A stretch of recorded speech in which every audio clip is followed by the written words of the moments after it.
பொறுமையாய் இருங்கள், ஜெபத்திலே உறுதியாய் தரித்திருங்கள். ஆமாங்க, கர்த்தர் உங்களோடு தான் சொல்லுகிறார்.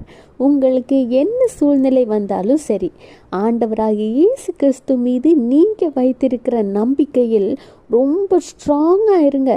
அவர் என்னை கைவிடாத தேவன் என சந்தோஷமாக இருங்க. எவ்வளவு உபத்திரவம், கஷ்டங்கள், கவலைகள் உங்களுக்கு வந்தாலும் அதில் பொறுமையாக இருங்க. ஏனென்றால் ஆண்டவர் உங்களுக்கு ஒரு ஜெயத்தை தருவார் என நீங்கள் மிகவும் விசுவாசத்தோடு இருங்க.